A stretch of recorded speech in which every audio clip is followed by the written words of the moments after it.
जय श्री कृष्णा प्रिय दर्शकों, भाई और बहनों, एस्ट्रो चर्चा में आपका स्वागत है। मेरा आपको सादर नमस्कार। आज हम चर्चा करेंगे ज्योतिष से रिलेटेड एक टॉपिक की। वो टॉपिक है लव एंड रोमांस, जो कि कुंडली का 5वां भाव डिनोट करता है।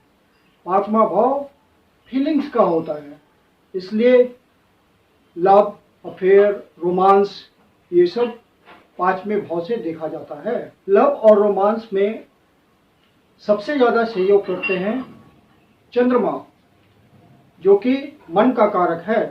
चंद्रमा ट्रू लव, प्योर लव के लिए सबसे ज्यादा सहायक है।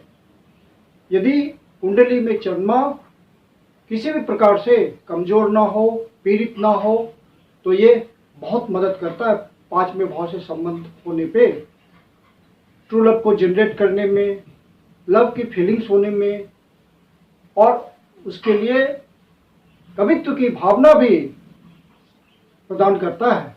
तो इस ग्रह का सबसे ज्यादा सहयोग होता है।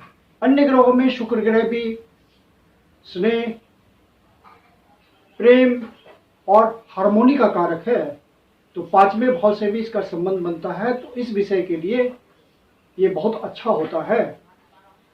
अगला जो ग्रह है वो सहयोग करता है इस मामले में, वो है जुपिटर अर्थात गुरुदेव। गुरुदेव विजडम देते हैं और फेथ एक दूसरे के प्रति पैदा करते हैं, रिस्पेक्ट देते हैं कपल के बीच।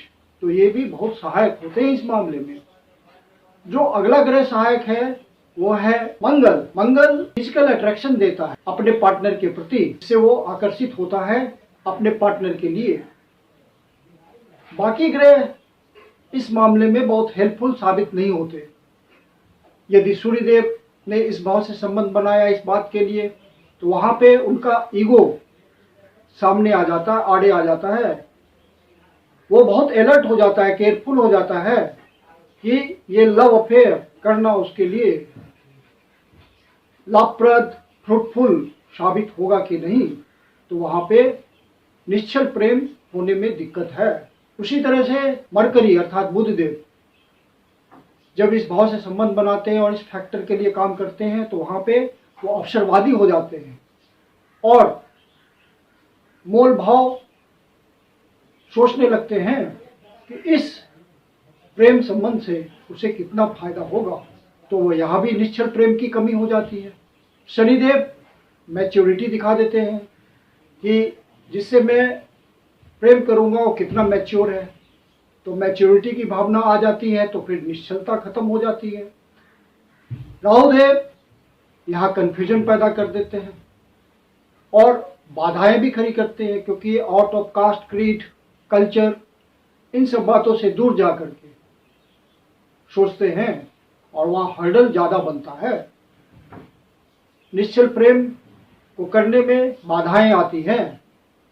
केतुदेव का भी मोर और लेस यही हाल होता है। वो तो डिटैचमेंट दिखा देते हैं इस मामले में, तो वहां भी बाधा आती है।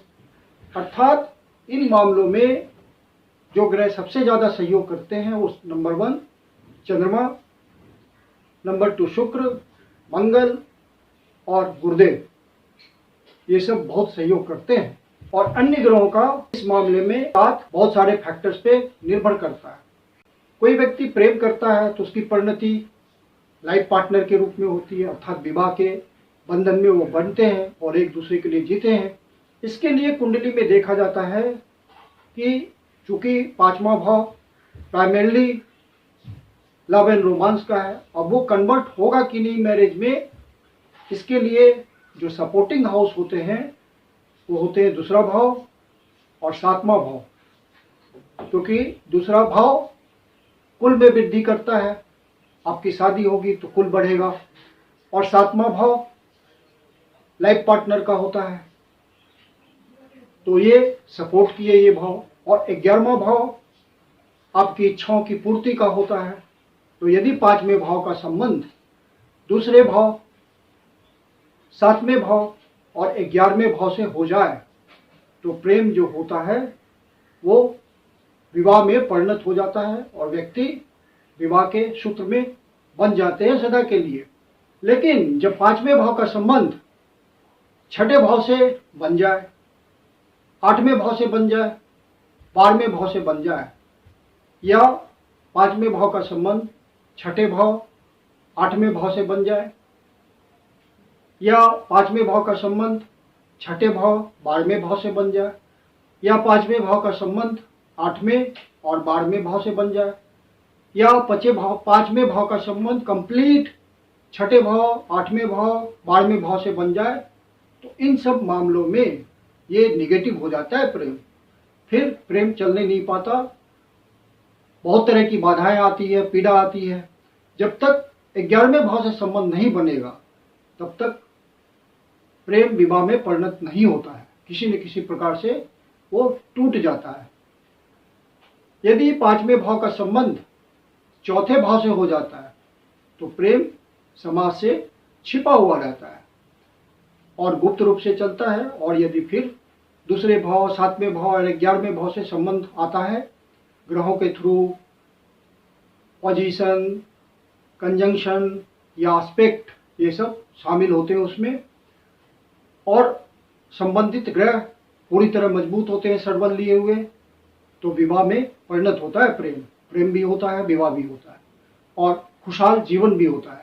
दोनों में अंडरस्टैंडिंग बहुत होती है और एक दूसरे के लिए समर्पित रहते हुए पूरी जिंदगी कपल गुजारता है।